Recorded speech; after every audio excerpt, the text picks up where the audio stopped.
What's up? Welcome to another episode of All Over Voiceover with Kif VH. I am your host, Kif VH, and you are in for a treat because today I'm releasing my first double album. This is Use Your Illusion 1 and 2, released simultaneously, just like Guns N' Roses back in 1991. This Guns N' Roses, however, happens to be the lovely, the talented, the hilarious Rama Vallury. Rama sat down with me earlier this week, and we talked for 3 hours. And rather than release the Snyder Cut version, I decided to split this up into 2 pieces in case you get lost. We talk about his voiceover career, his origins, his improv background, or his improv infusion into his VO career. He's an incredibly funny, talented guy, and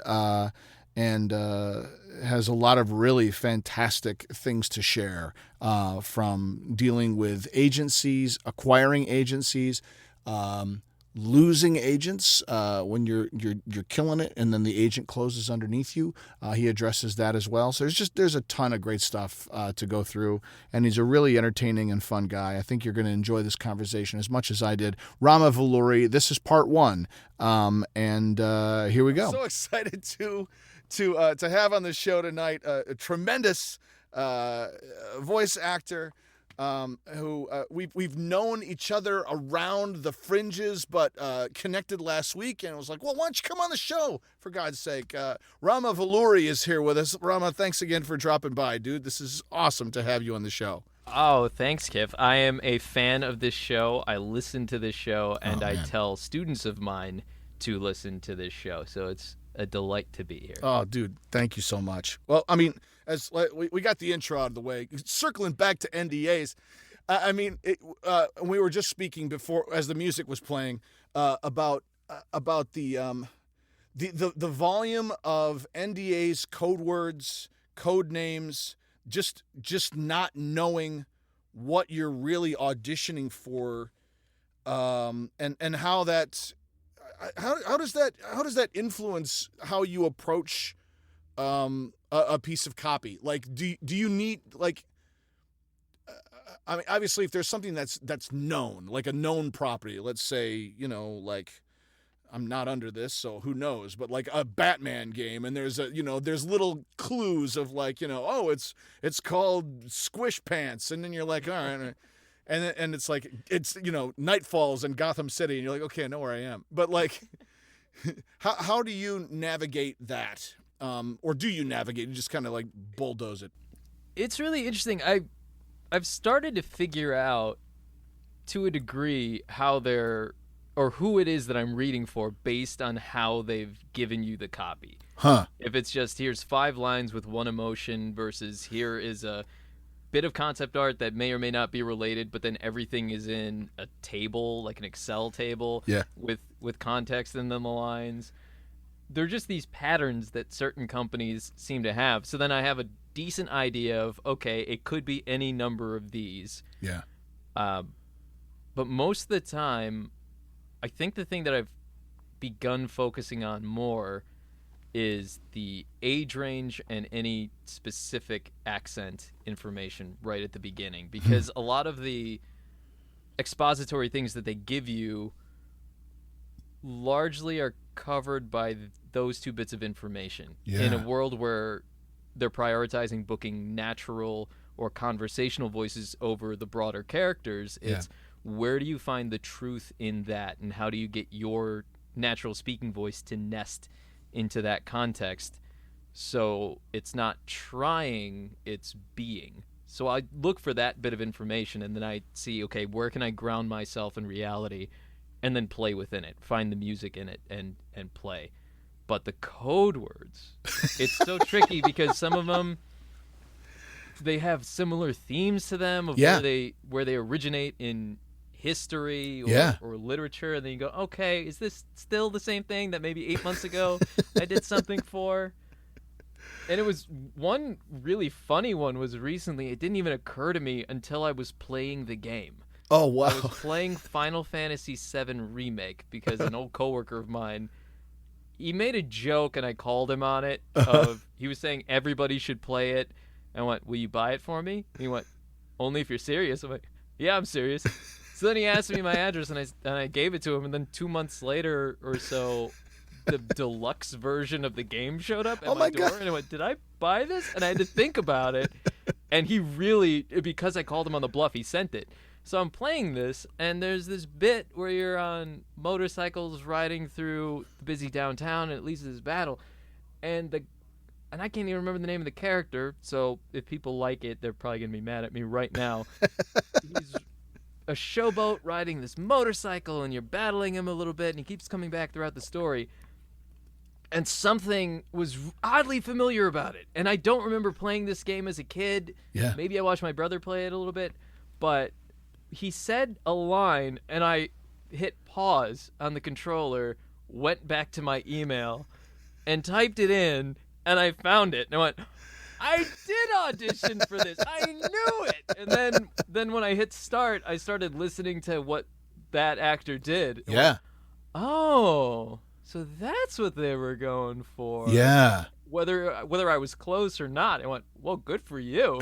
But it's a completely different approach now where any game that comes out or a lot of the different shows that pop up, I can spot it and go, oh, yeah, I remember reading for this way back when. Yeah, and it's and the lead time is like 2.5, 3 years sometimes, and it's like just this distant memory. Dude, I want to circle back to some of those things that you were saying right at the top there about finding the place where you intersect with the character and both the age, the regionalisms, the emotional life, like the you know, we're both improv guys, so like the environment and all those things too. Like, what's your I want to get into your history as well, but while we're in this space, like what's your process with using environment, for example, for a series where you get, you know, like a video game read where you get 8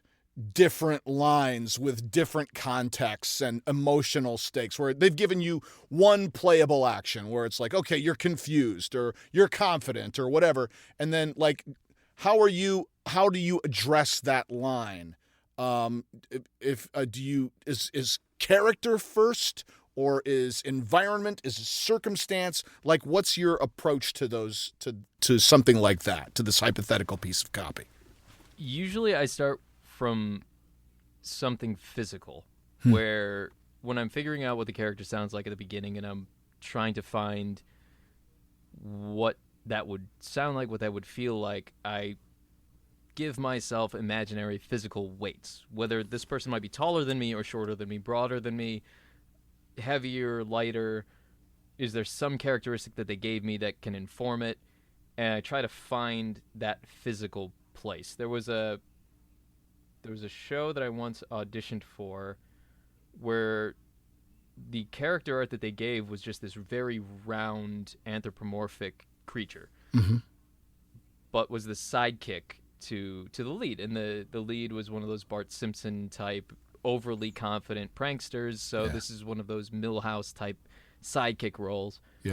But looking at that character, all I could think of was the only thing they were secure in was how physically secure they were. Wow. That they had this presence that you can't physically knock them down, but emotionally you could right away.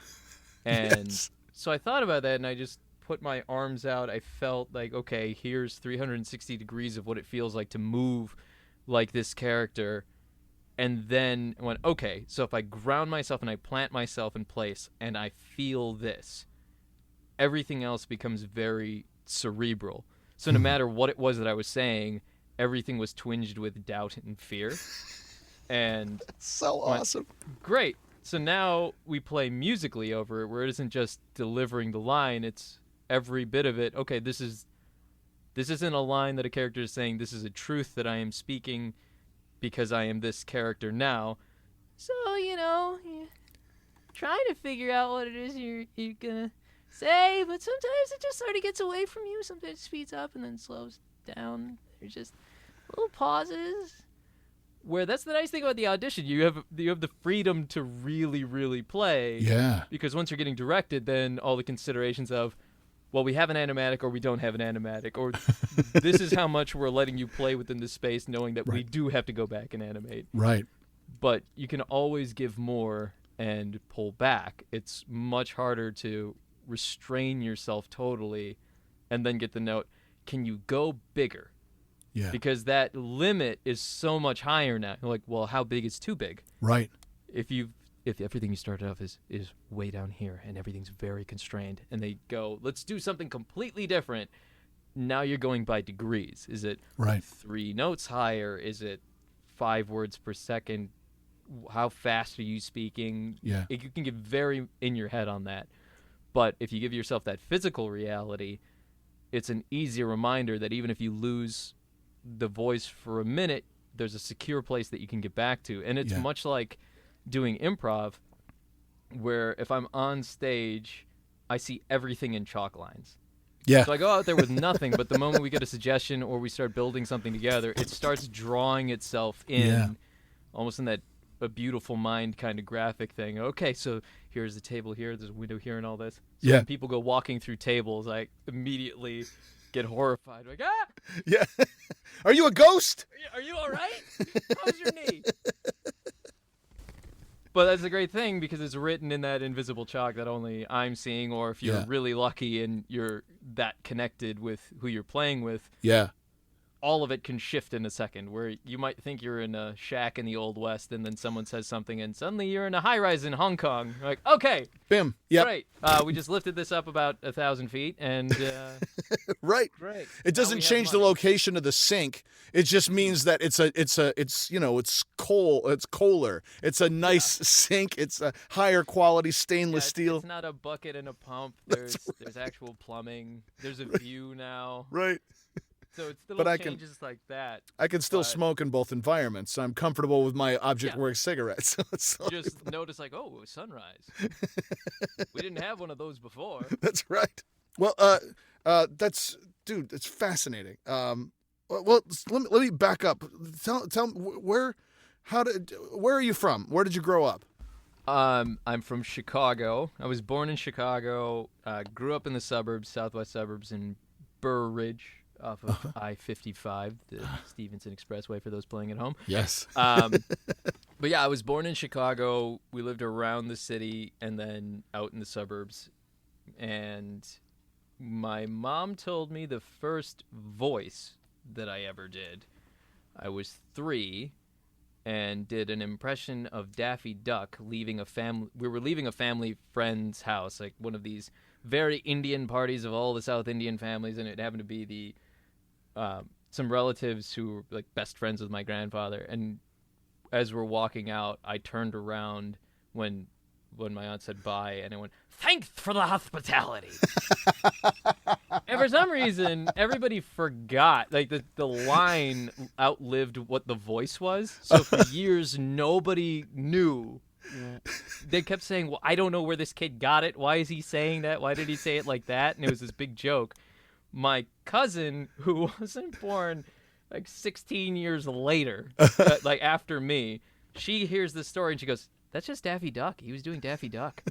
And then everyone, "Oh my God, that was what he was doing." So the nice thing is I come from a family of jokers and storytellers, especially on my dad's side. He's the great unknown comedian of his generation, and I've stolen all of his moves.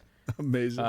Which is nice. But then I have 2 older brothers and a joke playing father, so you had to make the joke about yourself before somebody else made it about you. Yeah. Because that way you take the power out of the joke. Otherwise, if they say it before you, suddenly things can get real personal and go, "Oh, no." And as the youngest one, you really have to listen as much as you can, because there's your dad, who there's a certain line you can't cross with the jokes. Right. And there's your oldest brother, who by default you always look at the oldest sibling as, okay, they're the coolest person that you know. And then my brother, 2 years older than me, so he and I had a 2-year difference. He and my oldest brother have a 3-year difference. So it was this interesting point where if those two started arguing, I'm somewhere in the middle of I have a lot in common with my oldest brother because we're both sports junkies and we listen to a lot of the same music. But I'm also in that range with my brother 2 years older than me in a lot of the kind of movies that we watch, like 80s action movies are a huge hit. Awesome. So you'd have to pick up on whatever you could, because if they stopped fighting with each other and turned back on you, you're like, uh-oh, wait, that's double barrel coming at you. And they're warmed up.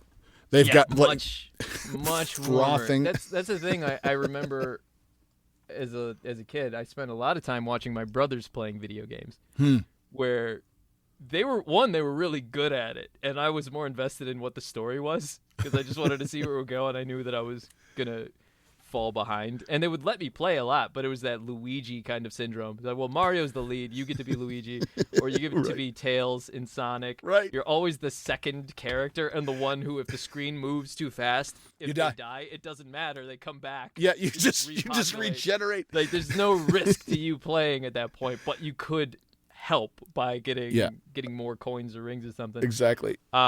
So that sort of instinct kicked in, and then really close with all my cousins, where they were all basically brothers and sisters.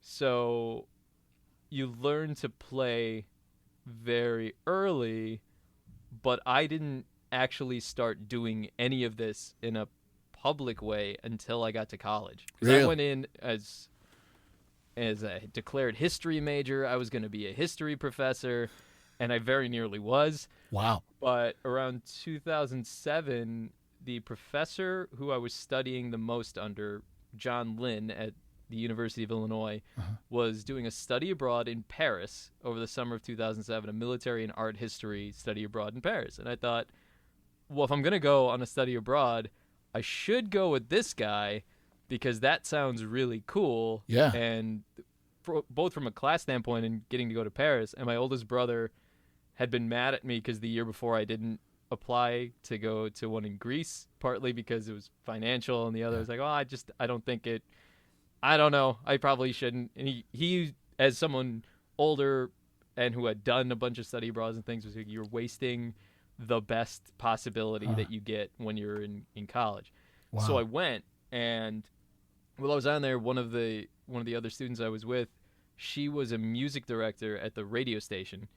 And my brother was a legend at that station and had a job waiting for me the day I stepped on the campus of the University of Illinois. Oh my God. And I didn't take it because I knew I had to focus on getting my grades in the first little while, and I didn't want to get my parents upset that I was losing focus. Then I go to Paris, and I'm hanging out with all them, and she says, okay, you should come to this info night and all this. And I went, well, my brother told me to go, and well, now you made it sound real fun. Let's go. Next thing I knew, I was a on-air DJ, and I was working in the production department. So I was writing, voicing, editing, producing commercials. Just like that. And just like that. And then the next thing I knew, I was hosting 9 shows on air, and I was running the production department and had people working under me. Oh, my God. What year in school were you at this point? Were you like a junior? I was a junior when I walked in. Amazing. So in those 2 years, I went and did everything you could in that, and even went to a radio conference in Chicago, the Conclave. And because I had a couple hours off, I went and took the GRE in between. It's like, oh, here's some panels with these Chicago radio legends and things, and doing air checks with the professionals. Like, oh, well, I should take the GRE while I'm doing this. So I went and did that, and then went back. Oh my God. And one of the production directors who listened to the tape that I had told me, if I were you, I would just leave school right now, and you could be doing this at a station. I was like, well, are you offering me a job right now? Because if you are, that's something to talk about. He said, well, I don't have one open right now, but I could down the road. I was like, well, if you don't have a job for me, then I'm not going to leave school right before I'm going to graduate anyway. But that put something in my head. Wow. And once, like, I graduated in 2009, so 2008, the economy completely collapsed. And That's all right. of a sudden, you go, well, the market for someone with a honors degree in English and an English literature degree doesn't look great. Oh, man. If you're trying not to go straight to get that PhD, which I was going to, until my grandmother said to me, of all people, why do you want to do this? you know how hard it is, because I come from a family of academics. My grandfather was a professor of organic chemistry. Wow. And my mom was a professor of anatomy and physiology. I had aunts who were teaching chemistry. My mom ended up, when I was seven, she went back to med school and became a doctor. Oh my gosh. So yeah, my grandmother just looked at it and went, well, you know how hard it is to be a professor. You know how little money you make. You know how you grew up seeing this. Why do you want to do this to yourself? And I said to her, it's the only thing I know that I'm really good at. And she went, well, what about advertising? You work at the radio station. I went, well, that's true. So I thought, okay, you know what? There's nothing lost here. I can gamble a year of my life and see. Right. So instead of applying directly into history programs, where I'd been thinking, I'm going to go to the University of Chicago. It's a 6-year master's PhD program. I'll live in England and India and continue research, learn 4 languages. Still sounds like a great idea. It sounds very attractive. But off of that GRE I took when I was at that conference, I applied into a bunch of different ad programs, including the one at Illinois, which was number 1. Wow. But then I got this letter and a series of emails from Syracuse going, well, based on your scores and what you did, you should consider applying to Newhouse in one of our programs. And I saw on one of them, it's like, oh, you can get a 1-year master's in TV, radio, and film. Yeah, okay, I'll apply there as a lark. And then I got in, and I really had to think about it, because the head of the department called me and offered me a TA position, which automatically wiped out half of your tuition at Syracuse. Yeah. And he was telling me, he's like, well, the grades are one thing, but you work in this. You're already working in radio, and you're doing all this. And he never tried to hard sell me once, but we had 5 separate hour-long conversations. Oh, my God. Where he would just call me just to see how I was doing and see, can I answer any questions for you? Because he knew, as someone who was born in Chicago, grew up in the suburbs, went to the University of Illinois, like, I'm as Illinois as you can get. Yeah. So to convince someone like me to go to upstate New York or central New York is weather might not be that different, but culturally it's a completely different thing. Yeah. And what really sold me on going was, he said, look, any permutation of orange and blue you choose is going to be a great one. All I can say is, every time I get a paycheck, I feel guilty depositing it because I love what I do so much. Wow. And because he said that, I want that.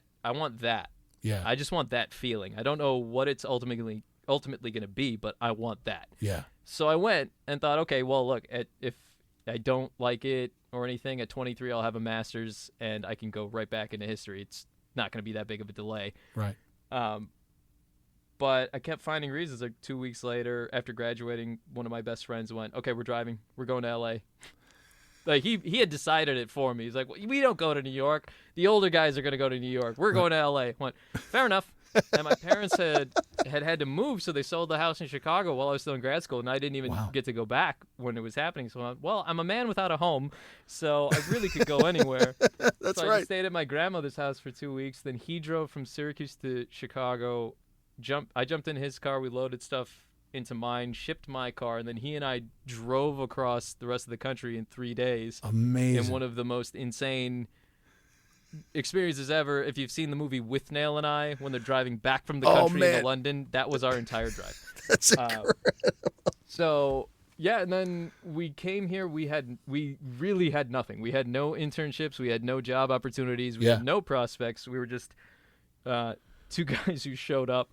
And off of that, just to jump in on this, so your degree, your master's degree, is in specifically in broadcasting, or was it more of a generic sort of in the broadcast arts sort of a thing where you could do broadcast, you could do radio, you could do TV, you learned enough to be dangerous? Well, the degree is in television, radio, and film. Okay. Or, as they say at the SI Newhouse School, TRF. Okay. So within that, it covers if you wanted to specialize in whatever you happen to be specializing in. When I showed up, they asked me, like, what do you want to do? And because I came from an audio background and I was voicing things and editing things, I was always attracted to that. So I was like, well, audio is a big thing, but I'm a writer, and I'd been a writer my whole life. Yeah. So he said, great. The only thing I'm ever going to ask you to do is write and make noises. I went, okay. So I got to determine the classes I took off of that, and my advisor was Doug Quinn, who worked with Werner Herzog on Oh my God. Encounters at the End of the World. So Oh. learning about how to do Foley and field recording from him was incredible. Wow. And some of the people I learned from, the biggest influence on me there was a man named Richard Dubin, who I'm still in close contact with. This man has done everything from playing in big bands with Otis Redding to being a top executive at CBS and flying their private plane. Oh, my Frank's God. Place was a big thing that he worked on. Oh my God, that was probably my favorite show. It's ever. so great, and I only got to see it because I was in his class, and Wow. he played it for us. But he was one of those people who, when I walked in, he came right over to me, and we just started talking about violin jazz. He just went, "So what kind of music do you listen to?" And we were talking about it, and somehow I mentioned Django Reinhardt, and he goes, "Reinhardt, love him, good guy, 3 fingers. Have you listened to Grappelli?" It's like, well, he plays with them. He's like, but have you gone further? And then he starts naming all of these different jazz violinists like Joe Venuti. And I remember when he said Stuff Smith, I spent the next several years, because I collect vinyl, looking for this one Stuff Smith record called Blues in the Dungeon, which was a duet album he did with Stefan Grappelli. And I found it for $1. Amazing. Randomly at a bookstore. I was like, you don't know what you have. So he and I connected on music right away, and then he just would pop in and see me at some point and go, "I have a book for you. You need to read this, especially for where you're at in your life." And I went, "What is it?" And he hands me a copy of Be Here Now. He says, "You need to read this. Ram Dass is spelled a little bit differently from you. A lot of the things in it are going to be familiar, but I think what you need to pay attention to is the moment." Like, you Wow. really need, it was the title. He was like, you need to be present, because he could see that I was constantly working on the next thing while working on the thing. Yes. And totally he relate to that. basically looked at me and goes, "You need to give yourself the liberation of just existing Wow. and not persisting constantly." He's like, you need to actually just look around and go, "Hey, this is pretty neat." Oh, that's incredible. Yeah, so it's just a crazy confluence of events. And part of the thing, too, when I was in grad school, they went, "Okay, you can go on this 1-week trip. You either go to LA or you go to New York, and you get an idea of what the industry is like. They take you to meet folks." And on that trip that we came out here, the professor, Tom Seeley, he wrote on Murphy Brown. He's got an Emmy. Great guy. He thought it would be neat to have us go to a voice casting agency just to see what it was like. And it was Elaine Craig. Oh my God. And same office that she's in today. And we go up there, and she's giving us this tour, and she asks, "Has anyone ever thought about working in VO?" And I'm that guy. My grad project for the audio class at Syracuse was stripping 10 minutes of audio out of Who Framed Roger Rabbit with 2 friends of mine, and then we had to rebuild everything, do all the voices, play all the music, do all the Foley, all the sound effects and everything. Brilliant. So I go, "Yeah, that's me." Also, I'd worked in this, so she puts people in the booth, just 3 at a time, because it was a group read, and I will never forget it. It was Washington Post magazine. It was in a dentist's office. It was a man named Gewürztraminer trying to scam the office because he just wants to read that magazine. Right. So it was 2 friends of mine and me, and I don't know why in the middle of this trip I thought, "Hey, this is a real good time to flex this." And we hit the post both times, exactly 30 seconds, both times. So when she pulls us out of the booth and they start leading everybody, "Oh, now let's go this way," she pulls me aside and she goes, "Have you ever thought about working in voiceover? Like, every day of my life, except you can't just open up a newspaper and go to the classifieds and apply for this." Because you could still do that 11 years ago. Man. And she went, "Are you moving here?" I said, "Yes, in June." She goes, "Okay, when you move here, when you get here, you call me, you tell me, and I'm going to put you in touch with the one coach you need to work with, because you should be doing this." Wow. I was like, whoa. It was like, that was the coolest thing that happened to me, the most important connection I made on that trip. And when we moved out, I tried to get a hold of her, emailed her, couldn't get a response. Yeah. 3 months of me trying to figure out a way to get in contact with Elaine Craig, because in my head, I didn't know that she was that high up, that she was one of the top voice casting people, and has been for a long time. I just thought, hey, here's this really nice lady who I met through my professor. She's from Illinois. I'm from Illinois. We went to the same university. She told me to do this. And so I got a hold of the professor, and I went, "Tom, I hate to do this, but here's what she said. and I could really, really use this right now, just to see where I was going. Yeah. And he placed one call. The next morning, she called me. Amazing. And apologized right away. She's like, "I'm really sorry. Things have just been busy. I don't want you to think that that this is a Hollywood thing, that pejorative. So how can I help you?" And I told her what the situation was, and she went, "Okay, I have a couple." And she paused and went, "No, I know the one person you need to meet. Here, call this number or email this thing and tell her that I sent you." And it was Nancy Wolfson over in Brentwood. I was like, I went and met her as former agent. She could diagnose a problem. I remember working with her once. I'm in the booth in the whisper room that she had. Yeah. She's at her desk. She wasn't looking at me. She was on her computer answering emails, but she was listening. Yeah. And she went, while I was reading one, she said, "Get your hands out of your pockets." She knew I was slouching and that I had my hands in my pockets or my thumb around my belt loops, something. She knew it right away and went, "She is so good." She's so good. So good. So I worked with her for a year, cut the demo. Yeah. A month later, I started booking. Amazing. And I thought, hey, is it going to be this easy forever? It wasn't. No. Very quickly, I wasn't booking. And this was all the stuff through her relationships through an agency in San Francisco or self-submitting on Voice 123, Vox, Voice Jockeys, Craigslist, Facebook. Yeah. Just every medium you could think of. I think LinkedIn came into it at one point. Amazing. And just hustling. Yeah, just thousands upon thousands upon thousands of auditions later. And I was working as a PA, as a teleprompter operator, as an office PA, as a finance PA, as a wardrobe PA, writing on random things here and there. Worked in music licensing out of the guy who wrote the Muppet Babies theme songs, House. Wow. And then I was working for the UFC, and due to a nepotism situation, lost my gig where I was the teleprompter operator for the amazing John Anik, who I love to this day.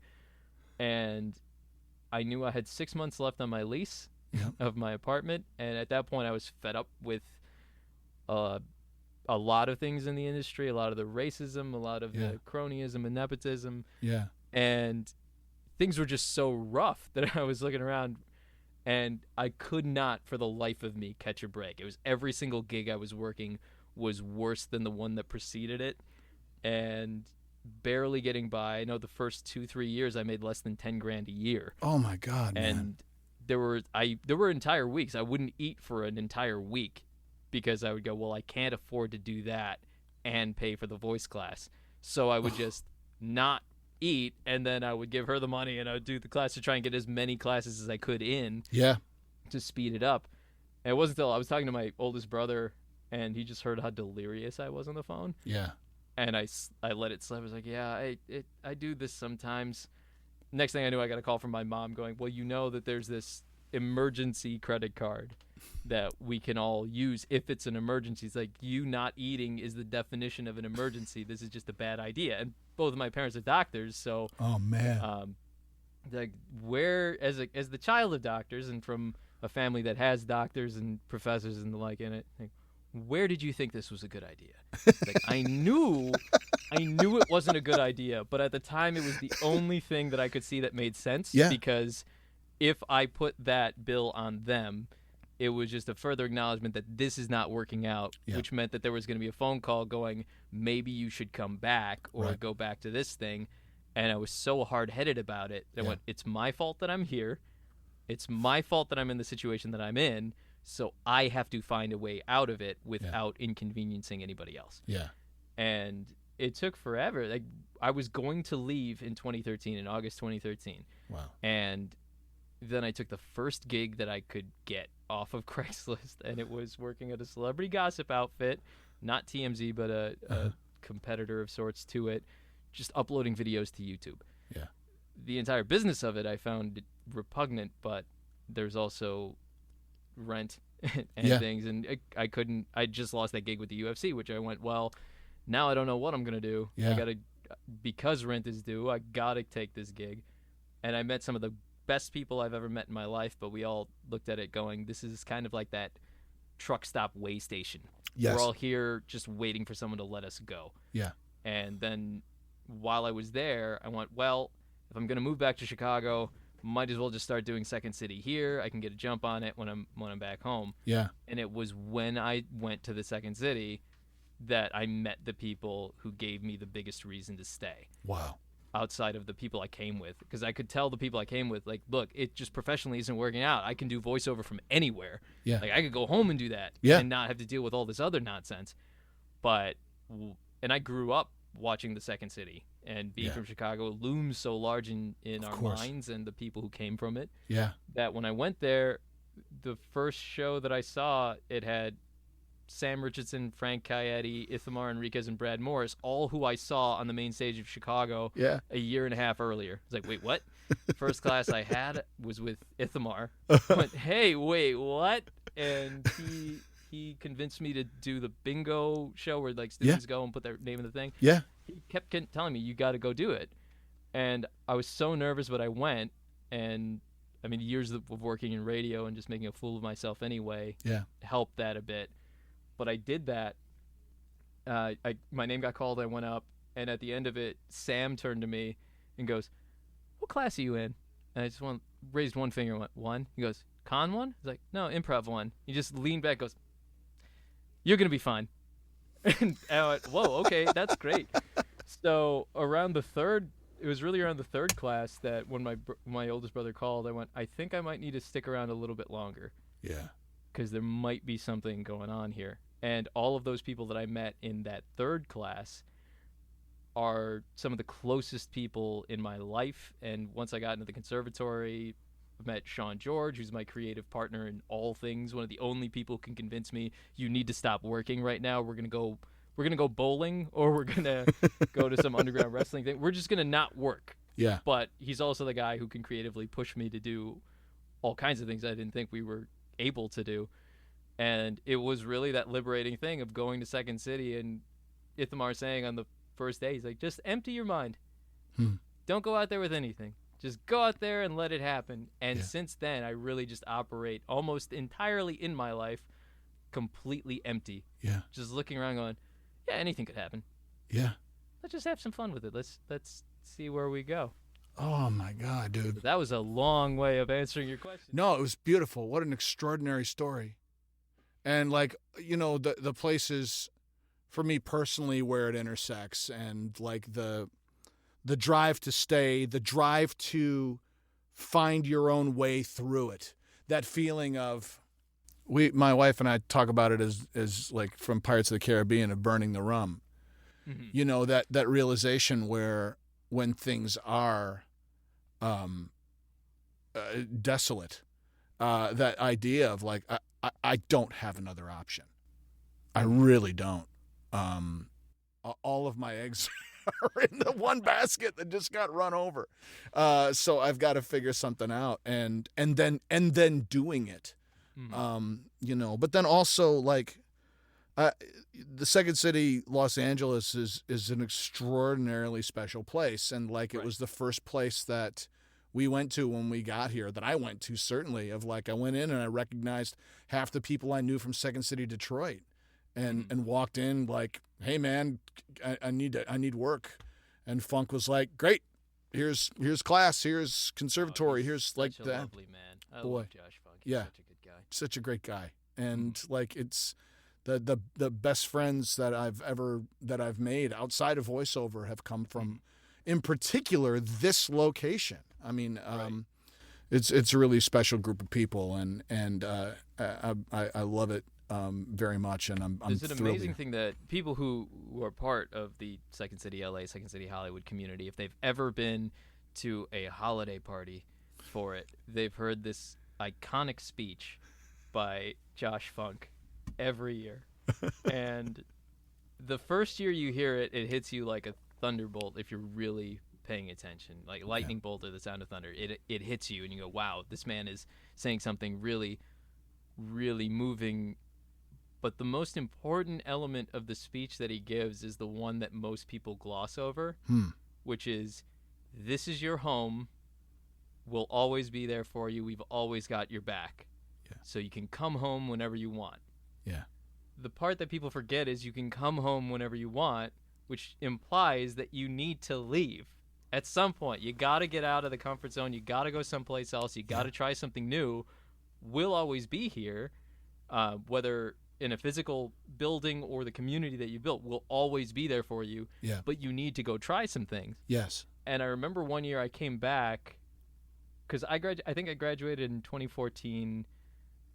And while I was in the conservatory, they pulled me out of it. Ron West pulled me out while I was in the conservatory and put me in one of his shows. Oh, wow. Which was 60 Blackouts in 60 Minutes. Oh, you did that show. Oh, my God. Yeah, that was insane. And I was a swing understudy for Ace Gibson and Josh Banday. And then before I knew it, I had to know all of George Caliotis' lines and Steve Brewster's lines. I had to direct the show once for Ron when he had to go and work on the Chicago Shakespeare Festival that he usually is a part of. Yeah. So while I was in Con 1 or Con 2, he pulled me into that, and it was something unheard of that really had never happened before. And then by the time I did the Con show, I was already in 3 different premium shows. And Dude. Sean George and I built a vaudeville duo doing an updated form of vaudeville where I was the narcissistic con man and he was my oaf. And the first show we did was a play within a play within a play about 2 guys named Sean and Rama trying to put on a 2-man sketch show, but interrupting it to handle personal business with each other. But every way that we promoted the show, even down to the programs, was just, hey, Sean George and Rama Vallury are going to do a sketch show. And people we knew in the community wanted to see that, or Amazing. Friends of ours wanted to see that. Well, these guys would work really well together. Let's see what this is. From the moment it started, from the start of the first fire call and the needle drop, we're fighting in silhouette backstage. And then we'd intro the show, and I wrote a sketch with Sean called The Penguin Joke. I set out to write the worst sketch of all time.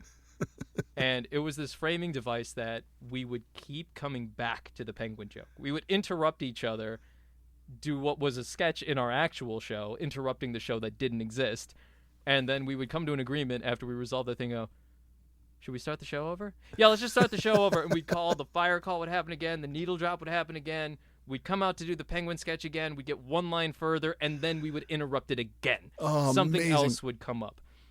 And there was a guy that I worked with at a different company who loves the theater, came from a theater background. He was so terrified 40 minutes into the show, he kept looking back down at the program and up, going, I don't know how they're going to do this. They haven't even gotten past the penguin joke. And it drove him nuts. And to this day, people will ask, well, what is the penguin joke?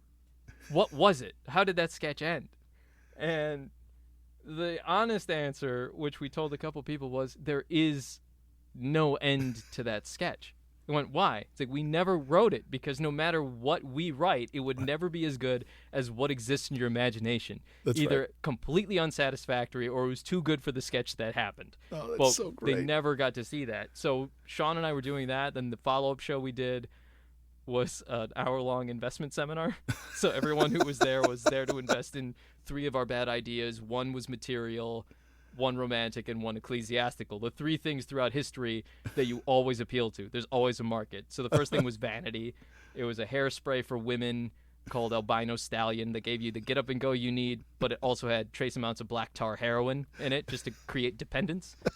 Our second was a dating system called the Romantic System, which was 350 pickup lines with 100% proven success by me.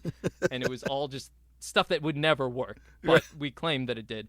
And the third thing was we invented a religion called the United Congregation of Meism, where for a license fee of $1,000 a year, or really $999.99, because that's more appealing to people, you have the right to say, I believe in me. There's no book to buy, there's no services to go to, no buildings, no institution, but this is about you. You can make your own holidays, you can make your own things, as long as you're a member of our congregation and you pay us. But if you don't, then we'll sue you. And I even wrote a stomp clap Pentecostal revival song. Oh for my it, God, dude! Called "I Believe in Me" with Max Butler, who was our MD. Sean grew up with him, and that man and I have this beautiful unspoken language when it comes to music. Since the lockdown started, we've formed 2 bands and have over 40 songs that I've written that are in various states. Amazing. 1 band is completely comedy, called King Oaf and the Quarantines, and King Oaf is in honor of Sean. But we've played everything from country to what we called industrial disco in a song about the state of Michigan. Um, yeah, there's been soul, there's been funk, there's Maxwell Street blues. Oh man! And then this was partly because of Joey Clift, the excellent LA comedian, native rights activist, expert on all things Japanese wrestling and independent wrestling, but also the biggest fan and enemy of Garfield the cat. Really? He did this. Yeah, I don't know why, but he did this thing where he said as a joke while we're all in lockdown, let's finish the 50 States albums for Sufjan Stevens. So he just put the word out and asked all of his friends who are comedians and musicians, hey, do you want to do this? We'll go state by state. So you just pitch me a song about a state or a state, and we'll do that. And since we didn't have anything better to do, like I'm trapped in an apartment in Koreatown, Max is out in Northridge, we can't work. We went, well, we already write music together.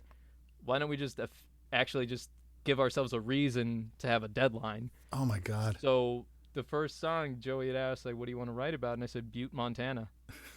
He's like, have you ever been? No. There's just something about it, and I'm sure it's lovely for the people who live there and grew up there and all, but for me, for some reason, I associated with, if I ever woke up in Butte, Montana and looked around and went, this is my life now, I would end it. Just because I don't know how I got there, and I know that I'd never be able to leave. So I just wrote a country song called Butte, Montana, parentheses, I ain't going back. And I sang it like this. Like, there's a place out in the country, silver bowl under a big sky. And then Max and I just made a really great country song. Amazing. I was playing the guitar, the banjo, the mandolin, singing lead. Dude. And it was weird because it was so easy. And I've been a musician my whole life, playing in the orchestra and taught myself the guitar. And my brothers are both musicians. Yeah. But I never gave myself permission to do that. Wow. That was something that I just, even while I was at Second City, I went, well, I know I can sing. And I know I can play the guitar, but this is not my thing. Like, I'm friends with too many musicians who I respect. My brothers are both musicians, and they're better at it than me, so I'm not going to do that. And it wasn't really until I started working with Sean and directly Max that I went, well, wait, no, this is fun, and we can actually do this. And you have permission to do it. And, like, there is this thing. I bought a drum machine earlier before lockdown, and I bought it or a sequencer. I don't even know exactly what it is, but it's fun. And like, I had never given myself permission to do anything unless I was going to pursue it for real. You know what I mean? Like, it was then, and then people will ask you, what are your hobbies? And you go, I'm a voice actor, but I make my living doing that. I do funny voices. You know, but like I find myself, staring at Jack Nicholson's typewriter in The Shining going, this is all I do aside from collect vinyl and play video games. Well, that was a thing that I really thought about when I was on that grad trip from Syracuse. We met a famous screenwriter, really nice guy, and he went around the room and he asked what each person wanted to do. Like, what was your goal working in the industry? And when he got to me, I said, well, I'm a writer, but I also do audio work. And he just leaned back and went, you got to pick one thing. Pick one thing and be great at it. Yeah. And when he said that, I went, well, this makes a lot of sense, but I categorically disagree with it. And it wasn't to be contrarian about it, but I found it so limiting to say this is the only thing that I do. And for most of my life, that was really the thing. It was like, oh, yeah, I'm going to be a history professor, so I'm going to do the things that let me do that and be better at that. And then all of a sudden I went to Paris and I wasn't anymore. I was a much better historian and academic for doing it, and I still love it, and I still will read all those complicated articles from professors and those heavy books, but I couldn't do the publisher parish lifestyle of waking up in Ames, Iowa, for example, teaching during the day and then in the stacks at night. Yeah. It didn't click with me the same way that it did when I was going. Yeah. And I find that everything you allow yourself to do, that you give yourself permission to do, refills that creative tank. The danger is, and it's very hard in social media world being what it is, and the tendency for even the best of us or the worst of us to share just a little bit too much, or the feeling that you need to post things so that people know that you're there. Yeah. It's that cry for recognition of your existence in a way. Yeah. As close as we are, we're still very far apart, as the pandemic has showed us. Absolutely. But I remember the things that I would do for myself that weren't work, because everyone in my family is a workaholic, and we all have to find ways to not be on all the time. And friends of mine to this day will say still, you need to turn off. Mm-hmm. You need to do things that aren't. And I love reading, so I read a ton of books. Yeah. And I'll put an unrealistic number, like, oh, I'm going to read 100 books. Doesn't matter if it's a combination of nonfiction, fiction, graphic novels, audiobooks, anything. As long as I'm intentionally engaging with this medium, then great, I'm reading. And like you, I am a vinyl junkie, man, and I have audiophile systems. Like, I know my favorite record stores in L.A. and Chicago, Milwaukee, New York, all this. Yeah. I can I love records. I love it, and I can go get lost in the stack, and it's the place where I get outside of myself. It's a place where I project myself in between that hunt of finding the thing that you think you're missing. Mm-hmm. I told people that if they, especially where I live now, because it's just me here in this townhouse that I was fortunate to get, there's a wall that I refer to as the wall of sound, because there are two giant record shelves stacked on top of each other with all the LPs and 45s, and then on either side are these two heavy bookcases, and all of them are organized in that high fidelity kind of way, that Nick Hornby way of explaining. There are ways that all of us organize our vinyl, and I haven't done it autobiographically, but I could tell you where I got every single one of those records and why. Yep. But I went, okay, so this starting here to here, it's alphabetical. Post 1955 popular music. Right. Doesn't matter the genres contained therein, but it's going alphabetical and chronological in order of release. Yes. And then it goes, okay, then I have all of these blues and jazz records. They're going together. Comedy records, albums that are international, that defy conventional organization, and I don't want them to get lost. Yes. In some other things. Yeah. Soundtracks. Oh. And then if you look at the books, it's like, oh, novels are organized in one place, and then here are all books related to comedy and entertainment. Here are all science, political science, social history, all the heavy stuff that when I read, people go, why are you doing this? Yeah. And there's art all over the place. But if you're over there, every room in my house, apart from my office where I work or where the TV is intentionally analog, where you have to disconnect. Yeah. Like, I'll leave my phone in the other room, and just my dog and I will sit there listening to records while I'm reading books, because to continue to engage with it, I have to get up and flip it over. Yes. And I'm a completist, so I will listen front to back on all of them, even if it's a multi-LP thing, like Springsteen's Live 75 to 85. I will listen to every record on that in order, and then go, okay, now that this is done, I'll go and do whatever. From Thunder Road to No Surrender, man. Yeah. I just need to not be in a position where I feel like I'm working, where I know that the books that I'm reading I'm learning from, and they're informing things that I'm going to do personally and professionally.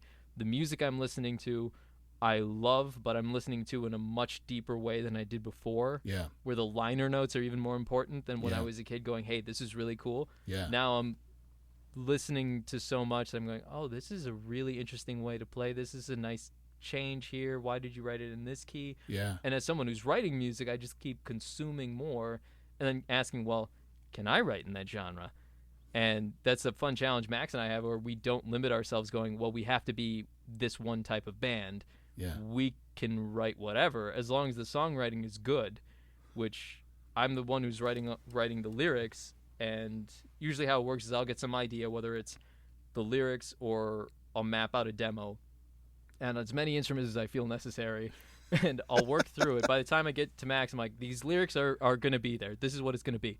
How we're forming it is in this key. Here's what I'm thinking. Yeah. And then we we haven't been able to write together in person at all since we were doing shows at Second City. Man. So it's so tricky on the phone or text message or email chains going, here's what I'm thinking, here's an artist or a song or a vibe that I'm thinking, and then he'll say, but I'm hearing this. Wow. And then we just go back and forth and go, well, why don't we do this? So it could shift 6 different genres by the time we get there, but our rule is musically it has to be tight. Yeah. And he, as a professional musician who's connected to all these amazing session musicians, has a standard in his head of we have to be that good to get these people to play on it and want to play on it. And for me, when I'm writing the comedy ones, I go, okay, the Flight of the Conchords, Eric Idle kind of mentality kicks in where, yes, the songs are really funny when you're listening to them and thinking of them as complete pieces, but I want you to be confused when you're listening to it going, this is just a really good song. Yeah. And if you listen closely, that's right. You'll want to listen more and you'll find new things. And that was the thing. It's like giving yourself permission. I know, like, I love to draw, but when I was at a job that was stressing me out, like, I tell people, honestly, I cannot look at pictures of myself between the age of 23 and 30, really, 30 to 31, because I was working all these jobs that I hated, sleeping less than 4 hours a night every night. There were entire stretches where I couldn't eat, or I would go to the job all day, then I would be in 3.5 hours of classes at Second City, and then because I lived on the west side, I didn't want to get stuck in traffic, so I'd watch every show that night and likely do them, to the point that I was at Second City 7 days a week. And if you're at Second City 7 days a week, you're at Bordner's 7 days a week. That's right. So once you're friends with people who are there drinking, or you're friends with the bartenders, suddenly things are heavier, pours, or then you start engaging, and you're like, this is my Cheers. This is what I grew up wanting. I wanted a vibe like that. Yeah. And then you drink yourself in competition with everybody just because you happen to be there. Right. And it's one of those beautiful and terrible things about any comedy community school, and I know it was true for people at UCB and IO. Certainly. Was when I started, everybody was so territorial about, well, I'm at Second City, so I don't hang out with people at UCB. Yeah. Or we're at Second City, so we don't hang out with people at IO or Groundlings, God forbid. Right. Really quickly, you realize, oh, we all are the same. We all love comedy. It's just the method that appeals to us more. Yeah, and the end result being, the way. I mean, I'm sure you've dealt with this in the classes where someone is like, "Well, what's the difference between da da da da da da?" And then you're like, "Well, we do, we write. That's the goal is to improv, to write, and all those things." And you're right, like that territorial aspect of all the different schools. But then you go to a commercial audition and you're staring at everybody from those same spaces. Mm-hmm. Or if people gets ostracized from one of those communities and finds himself in another one, you know what I mean? Yeah. There are people who will give up where they were before and accept where they are now. Like, I know when I was at Second City, I ended up on a house team at IO without ever taking a class there. All because I went because someone had asked me to guest on their team, which is one of the bigger teams. And the month that I was going there, James Grace, prior to his ouster, went, well, he can't just do this show because we're doing auditions this month. Have him come and do auditions. And I went. It turns out I was friends with 8 out of 10 of the directors there anyway. Yeah, right. And then I got put on a team with a director I didn't know. I thought, I was going to be with Jesse Klein or someone that I'm pals with. Jesse. And instead, they put me on a new team that didn't exist. And the director was Jay Succo, who had just arrived from Chicago. Oh, man. And I'm thinking, all right, I'll go and do this. Jay is one of the most important people in my life now. Wow. He is an amazing person. And when he came, because he liked the way that I thought, and that we're both from Chicago and that Chicagoland area. Yeah. So references he could make about old comedy, I would get because we watched the same things on WTTW, the PBS station. Right. And he was so bothered by the fact that I only auditioned as a performer and not as a writer. And the rule was, okay, if you didn't audition as a writer, you're not going to write. You're just going to perform. Oh, man. But he liked how my brain worked. He was, why won't they let you write for me? I went, well, that was my fault because I'm doing too much at Second City. And I wanted to keep all of the really good stuff in my head for the George and Vallury projects. Man. And he came and he saw one of the George and Vallury shows. And he walked up to Sean and I at the end and went, that was amazing because the trust that Sean and I have from each other, and he could see how every move was calculated and how we complimented each other and just how smart the writing was. So that he was like, well, I would joke with him, well, I'm thinking about taking a class somewhere. After I left Second City in 2016, he's like, yeah, I'm thinking about taking a class. He goes, why? Why would you do that? Yeah. I went, well, I feel like I'm not as active in the community or something. He said, you're doing a show every night in some other theater, like Lyric Hyperion or Three Clubs or something, that the only reason you go to these schools is to learn from specific faculty to help define your comedic voice. He goes, what you and Sean do is so well defined individually and collectively. Why would you want to mess with that? Yeah. Like, that's fair. That's fair. He saved me a lot of money, and then Sean and I spent it on making other things, like a movie that is amazing. A feature that is in post. That's incredible. How did you? I want to backtrack a touch. You're working with Nancy. You get your reel. How do you? I came to town represented. How did you go about the business of coming here without a reel and representation and make the transition into a place where you're getting submitted for auditions? You don't have to self-submit for things. Mm-hmm. What's that process like? Oh, that was pure chaos. There was an agency in San Francisco that I was able to work with on an informal agreement, and they would send auditions, and I would do those and think, okay, these are great. They were all non-union because I wasn't part of the union. Yeah. And I kept thinking it was the arrogance of youth and having gone through Nancy Wolfson's program, which is very, very difficult. Yes. Especially in a one-on-one thing. She's so amazing that you just are working constantly. You're always listening to commercials and going, okay, what is it that she's hearing that I'm not? Yeah. And how is she splitting it on the page? And if you looked at old auditions I did, if you look at the sides, every line is diagrammed in a way where I go, okay, I know I'm going to inflect up here. I'm going to go down here. This is where I'm going to breathe. This is a point of double emphasis. Oh, this is a referencer spot. It's not an expositor spot. This is what we need to do. This is what I'm seeing on TV. And I got so analytical about it that it became work, and I was losing the joy because I kept looking at it as the next gig that I book has to be the one that can take me out of working in offices. Like I can't do this anymore because every part of me in an office dies, and there's a natural rebellion in me when, especially if I spot someone who, for better or worse, their management style, I go, this is not conducive to what we do.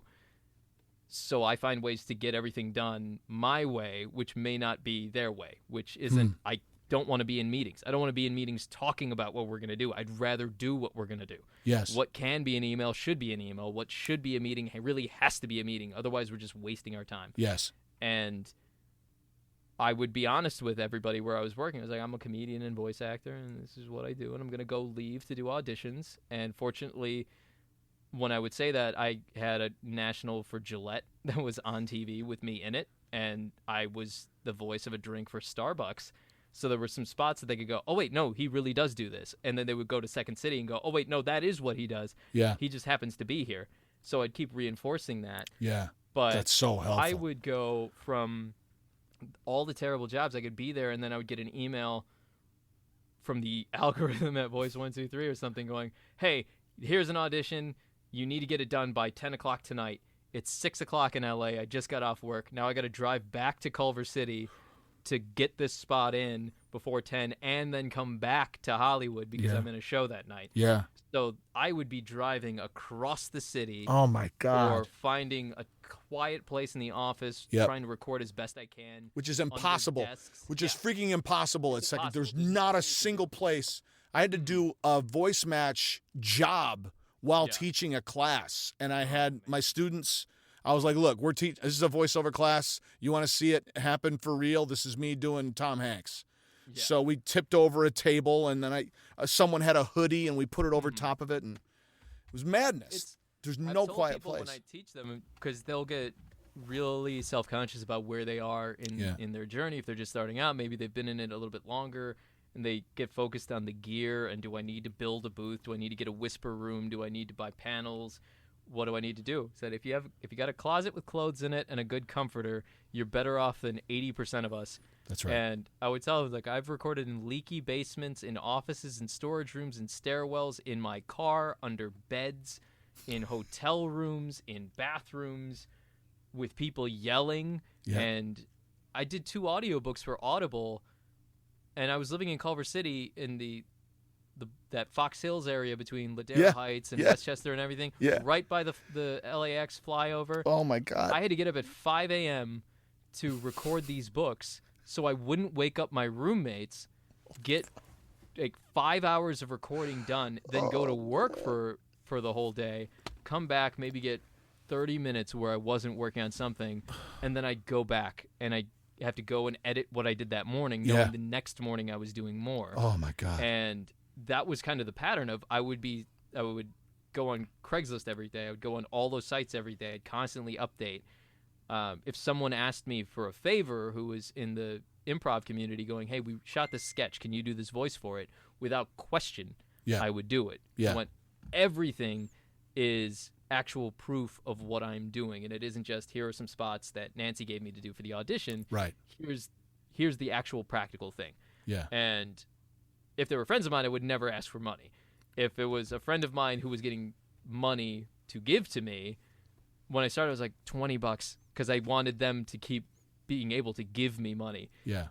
When I was at that celebrity gossip thing, their show was called Holly Scoop, and they made me the voice for it for their TV, doing the teases. And I was getting like $10 an hour or less as an employee. And when they asked me, well, you do this, how much to do the VO for it? I said $100. $100 an episode, and I'll record all of it, deliver it, and you don't have to worry about it. But if it takes more than 2 re-records, then it's like another $35. And I was so nervous when I said it, and they went, okay. And I would go, wow, this is great. I'm going from one of the lowest spots in this place to all of a sudden, hey, IMDb, here's a credit that is actually somewhat useful, even though it was celebrity gossip. I think the 2 moments stick out to me as most definitive of my time there, and all props to them for putting up with someone like me who's a prankster, and I cannot focus on any of it. And I wish them nothing but the best. But there was one instance where they said, hey, here's a last-minute story that's got to be on air. You need to go record the tease. So I go across the hall to record it. And I don't look at it. It just gets popped into the prompter. Yeah. I'm mic'd up with just a lav. And I go, does Selena Gomez have a new career? Or does she have lupus? And I paused and went, oh, Christ, this is what we're doing. This is what I am a part of. Oh, man. And I hated it so much because I also knew that would get people to stay. Yeah. Going into a break. I went, this is terrible. I don't like this at all. Fortunately, I didn't last there too much longer. I left. And the other, they gave me a lot of chances to be like, okay, we'll let you do some other things while you're building these platforms and dealing with legal cases and all. But clearly you're not happy, but we need to keep you because we don't have another option. So they would let me write, and I would write these sports stories and all. I was working late one night, and it was the night that Robin Williams passed. Oh, I was God. the only writer there, and they made me write the obit. And oh, man. I remember a suggestion that was like they needed a clickbait title or something, and I turned around and said, all you're getting from me is what's in the coroner's report. You can do whatever you want tomorrow, but you don't know how big a deal this is for someone like me. Yeah. And I hated myself. And all I did was really just transcribe what was in that report. And I went, no matter how bad it is financially, I need to get out of here. Yeah. And I decided, it was like, I'm going to apply for all these different gigs, but if I get one, great. If not, screw it. I'm just going to commit to doing VO. Yeah. And another company hired me, and I went, great. I told them this is what I do, and they accepted it. And I told myself then, that was really when I was working at this place, I went, I gotta book something. I gotta book something big enough that gets me out of here. Yeah. Because I can't keep doing this office stuff. It's killing me. Because I could see physically I was tired all of the time. I was just snacking on things for the sake of having something to do. You'd go out to lunch just to get out of that office. Yeah. And then because I was at Second City all the time, I was just living on whiskey. And you could see it, like, between where I am now and then, at the height of it, I was 50 pounds heavier and miserable in every ounce of it. Man. And a lot of it was just tied to you're mortgaging so much of yourself. Yeah. And a paycheck is an addiction. It really is, once you get to a point where you're not even making that much, but you can rely on the fact that at the end of the month, this much is going to be in here and I can pay all of these bills and I don't have to worry for that month. Yeah. So you get so caught up in that you lose parts of yourself. And then if you're giving the rest of yourself to another community, where I went from 10 hours at work to 10 hours hanging out at the Second City, where whether you're doing a show, watching a show, taking a class, or hanging out in that bar, you are on. Like, everybody's running bits. You're trying to find who you want to work with, who you vibe with. You think this is the nature of it. It can get very toxic, as we've seen, where the jokes go from about people in power or silly situations. They can become very personal and very petty. Yeah. And in the moment when people are saying something, even though they don't intend to hurt somebody, they do. And you're taught as a comedian, whether it's a stand-up, an improviser, sketch, or anything, you got to get a tough skin. Right. This is what it's like. But it doesn't have to be. No. And now people, from what I understand in a lot of these things, particularly over the last few years, empathy is so much more important than the bit. It's like, really just know, well, you're here because you're funny. Or you're here because you see the world in a unique way. But understand everybody else with you does too. Yeah. And don't ridicule it. Like, you should be punching up at the powerful. That's the privilege of their position. Don't punch down, and you don't need to punch left or right. Right. You don't need to have this image. And it's that repeat of high school where everybody's desperately trying to go like, well, I'm that guy. Yeah. I'm the physical comedian. I'm the one who does the sniper jokes. I go blue. I do this. I do that. Right. And I'm as guilty as anybody for not knowing. Like, well, I don't know what value I have. Am I the snarky guy? Am I this guy? Am I that guy? Right. And extricating myself from all of it was great, where I could go, okay, well, I'm only going to do the shows that I want to do and work with the people that I want to work with, and I just root for everybody and not be envious of what their situation is, because I know how bad it is when you're working 18, 19 hours a day and then fighting your way through traffic to do a one-line audition that you likely will never hear from again. And that's the thing I remind anyone who does VO work, because the biggest lie about what we do is this, and I'm sure you've heard it. You should do voiceover. I hear that's a great way to make extra money. I don't know who started that rumor. I don't know who put it out there.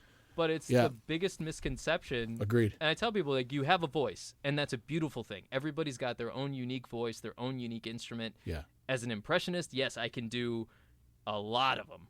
Yes. But it's never going to be exactly that person. Right. So the first step is acknowledging that this is what you want to do and giving yourself the permission to do that. Yeah. The next is the recognition that this is not easy.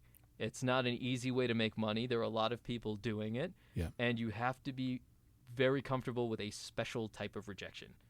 Where if you're auditioning in person for an on-camera gig or a theater piece or a sketch show or something, there are people in the room. There's an energy you can play off of. You can try new things. In this, you are literally screaming into the void and hoping that they listen. And casting directors or ad agencies, when they're listening to these spots, they know 8 seconds in or less whether they're going to keep going. It could be how you said your name on your slate, and they go, no, that's not our guy. It's very passive, and it's going through assistants before it's getting to people, and you have to learn not to take it personally, even though it is personal. Yes. They are rejecting you. They are rejecting your voice because that is what you are selling.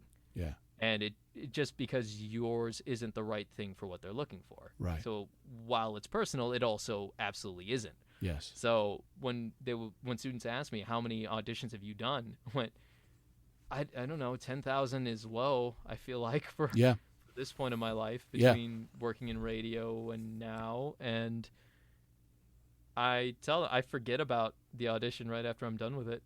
You have to do it. I send it off, and then if I'm fortunate enough that a couple days or weeks, or in the case of animation and video games, months later, I hear back about it. I go, oh, yeah, I vaguely remember that. Then I have to go back and find the recording and go, oh, yeah, all right. Hey, that was good. I liked what neat. I did there. Yeah, I can understand why they called me back for that. That's great. It's a nice thing now, though, that I don't mark up scripts, and I don't go through and try and plan out, here's where I'm going to breathe or anything, because I've worked at this so long. This is almost 15 years of it for me, that I know in the moment that I can do it. Yes. And when I was rep by WME, that was a big thing, because you'd have to go in to record commercials. They didn't send it to you unless you absolutely requested it, because they didn't like confidential copy being out. So you'd have to go there and record in their booths with their engineers. And I got to know so many amazing voice actors that way at the legendary lobby of William Morris Endeavor. Amazing. Especially on days when the computers and network would crash, and then you're there for 4 or 5 hours. But I knew it was like, okay, well, I'm here. I arrived. I'm at the biggest agency in the world, so I must be doing something right. But I would analyze every time I went in. And fortunately, I became friends with all of the booth directors, and they were always very straight with me. That's so great. They were my people. I was always an engineer. And they would always tell me, he's like, trust your instincts. Your instincts are right. We're going to refine them a little bit. And the volume that I was recording and operating at, I went, yeah, I should be here. I should be doing this. And I can trust that everything I send in is the best that I can do right now. Yep. And that I'm happy to have my name on it. Yeah. And I could say years ago that wasn't the case, where I could do an audition at 8 a.m. and I wouldn't send it in because it wasn't due till 9 that night. And I would run it through my head going, I could do this better. And I would have it on my phone or in the car or on the computer, be like, no, I could do this better. Yeah. I could do this better. And I'd freak myself out about it. And I do this because I love it. Someone asked me, if you could do anything, where are you happiest in a work setting? I said, in that booth. Stick me in a booth with a microphone in front of me, the directors, engineers, whatever, and just let us play. Yeah. Just let us play, and I'm really happy there. And as much as I love live performance and doing musicals and plays and all of that, I think of the marketing side of it, especially in a town like LA, which is not a theater town, right? Like Chicago or Vancouver, Toronto, New York, obviously, London. There's a lot of work to convince somebody to go, and the traditional wisdom in Los Angeles is you invite 100 people, expect a response from 30, and if you're lucky, 12 will show up. Yeah. And we were fortunate that when Sean and I were really going as George and Vallury, we sold out every show that we did. Man. But we haven't done a live show since 2016, and partly because we went, well, we've done that. Yeah. We know how to do that. We know that we can do that. Let's do something else. Yeah. So we made a movie because that was one thing. We hadn't made a feature, and now we did, and no one can tell us that we didn't. Amazing. So that's so great. It's just really, it's tricky, because when I got here, I did not identify as an actor. And even to this day, there are moments where I go, I'm not an actor. I'm a guy who does funny voices. I know too many people who are, well, I went to Tisch, I went to this, I went to that, I'm at the Actors Studio. And I will at times go, well, they've done all this stuff. I'm just a comedian from the Second City. And it's really easy to shortchange yourself that way. But when I first got here, I was like, I'm not an actor. I'm a voice guy. I'm a voice guy who just is sneaking through the system. I would say there's always a loophole to something I'm doing. I'm exploiting the system, because it was a very revolutionary thought in my head. But it was when I was at Nancy, she asked, he's like, do you do comedy? It's like, no. Like, I write sketch, but I never act in them. And she went, you should go to improv. You should go to the Second City. I was like, well, if I'm going to go to one, it's going to be the Second City. Yeah, right. That's where I'm from, and I've gravitated to that more than I owe. Amazing. But I went, well, I can only afford to pay one of you. I could either pay you or I could pay them. What do you want me to do? She says, pay me. I was like, great. I admire how honest you are about it. And but how great. Said, the best advice, too, because, like, spending the money with Nancy and getting it done. Mm-hmm. Second, you can work through. The Second City is workable. And, right. As you know, and have been through it and have freaking taught. So, like, but I'm glad that that's the path that you chose to do. Right. And the thing with someone like Nancy, it's similar to if you didn't sign up for Bob Bergen's class 10 years ago, you're likely never going to get to take it because the wait list is so long. Right. And Nancy, if you didn't have an appointment on the books, you'd have to hope and pray that someone would cancel that you could take their slot. Yeah. So I wanted to make sure that I was always there for the ones that I was scheduled for. Yes. And that if something came up, I could drop everything and go. Yes. And I once walked from Fox Hills to Brentwood and back. Oh, my God. Because my car broke down the day before, and I went, well, I got to go. Got to go. And because I had nothing better to do, it's one of these dumb challenges I give myself. I put exact bus fare one way in my pocket with the check for her and had headphones and my phone loaded up with episodes of Mark Maron's WTF podcast. And I went, well, I'm going to get back. I have to get back. And I walked the whole way back from Brentwood. Amazing. And as I'm walking up this really tall hill and to get back to my place, I get a call saying, hey, your car's ready. And I went, okay. It was 5 miles further because it was over in Westchester. So I just walked. I went, well, I've gone this far. I might as well just go. So I just kept walking. It was so dumb. Oh, man. And I intentionally, like, somewhere halfway, I walked into, I think it was a Whole Foods, and I bought a bottle of water. So I didn't even have the bus fare anymore. Oh, man. And it was fine. I was like, well, this is good. I got to listen. The John Hamm podcast, I remembered being very good on that. Terrific. On that walk. I need to listen to that. But that's the thing. Like, I didn't have the acting background, and I didn't trust myself enough to say that I was an actor. I was always a fraud. It was like, oh, yeah, I'm a voice guy pretending to be a comedian at the Second City. And the next thing I know, I was in all of these shows. All right, so that's the first half of our conversation. No need to wait. The second episode of my two-parter with Rama Vallury is available right now. Peace. This has been All Over Voiceover with Kiff VH. Thank you so much for listening. If you enjoyed the show, please go to iTunes and give us a positive rating. It truly helps. Follow me on Twitter @KiffVH or on Instagram @KiffVH or on Vero @KiffVH. Thanks so much for listening. Talk to you soon. Claim victory and depart the field.